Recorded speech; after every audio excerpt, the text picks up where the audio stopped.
स्वाधिष्ठान चक्र यौन ऊर्जा और रचनात्मकता को नियंत्रित करता है।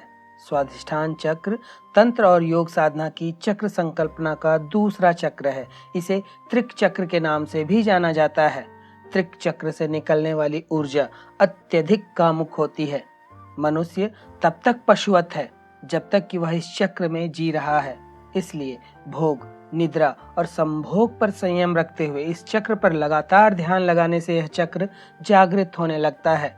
योग साधकों का अनुभव है कि स्वाधिष्ठान चक्र की साधना करके साधक अपनी आंतरिक दुष्प्रवृत्तियों जैसे काम, क्रोध, लालच, लोभ आदि से तुरंत मुक्त हो जाता है।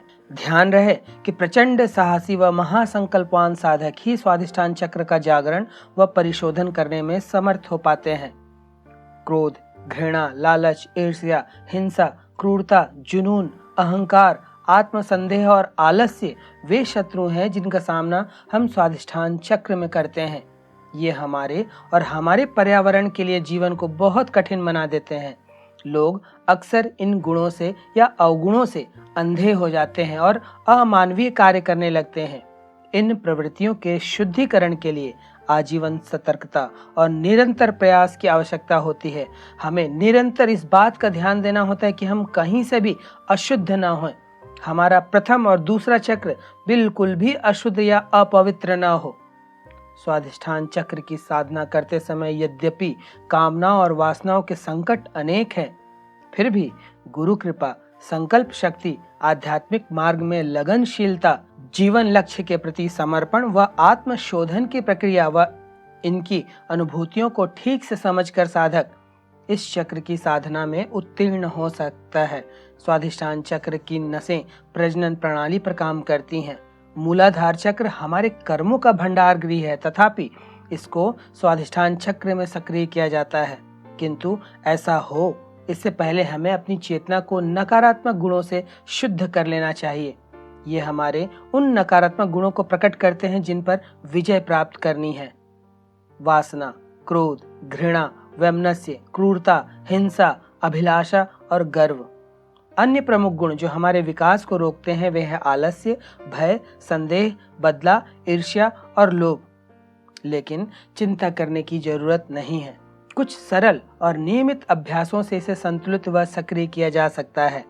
आज हम आपको एक ऐसी ही यौगिक क्रिया स्वाधिष्ठान चक्र प्राणायाम ध्यान विधि को बताने जा रहे हैं। अगर इसका नियमित अभ्यास किया जाए तो कई आश्चर्यजनक लाभ मिल सकते हैं, जिनका अभ्यास आप इस स्वाधिष्ठान चक्र ऊर्जा केंद्र में संतुलन बहाल करने के लिए प्रतिदिन कर सकते हैं। स्वाधिष्ठान चक्र प्राणायाम करने के लिए रीढ़ की हड्डी को सीधा रखते हुए किसी भी ध्यान मुद्रा में बैठें। हम यहाँ पर पद्मासन लगाकर इस यौगिक क्रिया को बताने जा रहे हैं। अब कमर सीधी रखते हुए नेत्र बंद कर लें। सुनिश्चित करें कि रीढ़ सीधी हो। छाती को ऊपर और बाहर की ओर उठाकर रीढ़ को ऊपर की ओर लंबा करें। थोड़ी देर तक अब सामान्य रूप से श्वास लें। कुछ क्षणों तक अपनी श्वास का अनुसरण करें। नाक से श्वास लें और सांस को पेट, फेफड़ों और पसलियों तक फैलने दें। नाक के जरिए सांस अंदर लें, उसे शरीर के जितना नीचे ले जा सकते हैं ले जाइए। कुछ देर यह क्रिया करें। अब थोड़ी देर बाद अपने ध्यान को उस जगह पर केंद्रित करें जहां स्वाधिष्ठान चक्र मौजूद है। रीढ़ की हड्डी के आधार से लगभग 1.5 इंच ऊपर स्थित है। यह चक्र मूलाधार चक्र के ठीक ऊपर स्थित है। अब धीरे धीरे और गहरी सांस लें और कल्पना करें कि आप स्वाधिष्ठान चक्र से ही सांस ले रहे हैं और फिर धीरे धीरे वहीं से सांस छोड़ रहे हैं। अर्थात जब आप श्वास लेते हैं तो कल्पना करें कि यह हवा स्वाधिष्ठान चक्र से शरीर के अंदर आ रही है, और जब आप श्वास छोड़ते हैं तो कल्पना करें कि अब हवा स्वाधिष्ठान चक्र से बाहर की ओर जा रही है। साथ ही इस स्थान पर नारंगी रंग को फैलता हुआ महसूस करें। इस प्रक्रिया को 5 से 10 मिनट तक जारी रखें। जितनी देर सहजता से बैठ सकें बैठें। जैसे जैसे यह प्राणायाम ध्यान गहरा होता जाएगा आप देर तक आसानी से बैठ पाएंगे। कुछ दिनों के अभ्यास के बाद स्वाधिष्ठान चक्र पर क्रियाओं का एहसास होने लगेगा। गर्माहट का एहसास होने लगेगा। चींटियों के चलने जैसा एहसास होगा। फड़फड़ाहट या हल्की थिरकन आपको उस जगह पर महसूस होने लगेगी। स्वाधिष्ठान चक्र प्राणायाम करने के लिए किसी भी आसन में व्यवस्थित हुआ जा सकता है, फिर वह सिद्धासन, पद्मासन, अर्ध पद्मासन, वज्रासन, स्वस्तिकासन या फिर सुखासन ही क्यों ना हो। शारीरिक रूप से असक्षम लोग जो सुखासन पर भी ना बैठ पाएं, वे कुर्सी पर इस तरह कमर सीधी रखते हुए भी इस प्राणायाम का अभ्यास कर सकते हैं। हस्त मुद्रा आपको ध्यान मुद्रा, ज्ञान मुद्रा या ब्रह्मांजलि मुद्रा पर रखनी है, इसका विशेष ध्यान दें। स्वाधिष्ठान चक्र के जागृत होने का सबसे प्रमुख लाभ रचनात्मकता में वृद्धि है। जब यह चक्र संतुलित होता है तो व्यक्ति के भीतर नए विचारों और योजनाओं का प्रवाह तेज हो जाता है। दूसरे लोगों के साथ सरलता की भावना में योगदान मिलता है। व्यक्ति यह पहचानना सीखता है कि कैसे कार्य दर्द या प्रेम लाते हैं, कौन सा कार्य मेरे लिए सही है और कौन सा मेरे लिए गलत है। यह बुद्धि और विवेक में वृद्धि होती है। सही या गलत के बीच विवेक या समझदारी प्रेमपूर्ण और सम्मानजनक संबंधों को सक्षम बनाती है। बाह्य रूप से चक्र प्रजनन और प्रजातियों के विस्तार सहित यौन गतिविधियों को नियंत्रित करता है और आंतरिक रूप से यह सभी प्रकार की रचनात्मकता के साथ खुलेपन और नए विचारों और दिव्य प्रेरणा को प्राप्त करने की क्षमता की ओर ले जाता है। यह अवचेतन मन का वह स्थल है जहां हमारे अस्तित्व के प्रारंभ में गर्भ से सभी जीवन अनुभव और इच्छाएं जमी रहती हैं। स्वाधिष्ठान चक्र का सीधा संबंध हमारी भावनाओं से होता है। जब यह चक्र असंतुलित होता है तब व्यक्ति अपनी भावनाओं को बेहतर ढंग से नहीं समझ सकता, और जब यह संतुलित होता है तो व्यक्ति अपनी भावनाओं को बेहतर ढंग से समझ और नियंत्रित कर पाता है। गुस्सा, उदासी, अनिश्चितता और चिंता जैसी नकारात्मक भावनाएं कम होने लगती हैं।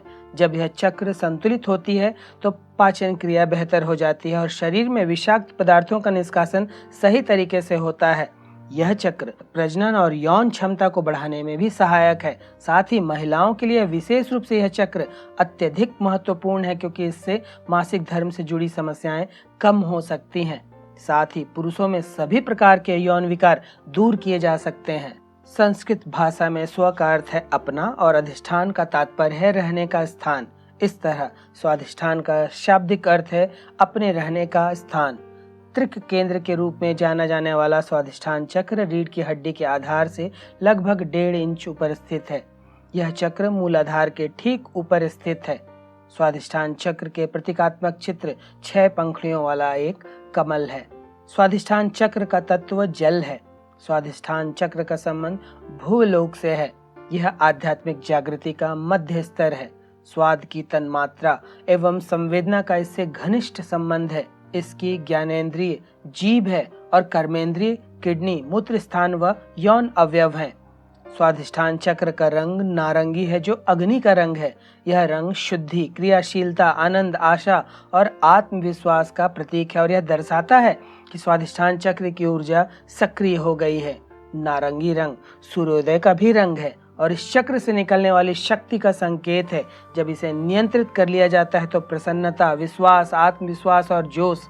यह शरद ऋतु और सूर्यास्त का भी रंग है, जब प्रकृति पीछे हट जाती है और चेतना अंदर की ओर मुड़ जाती है।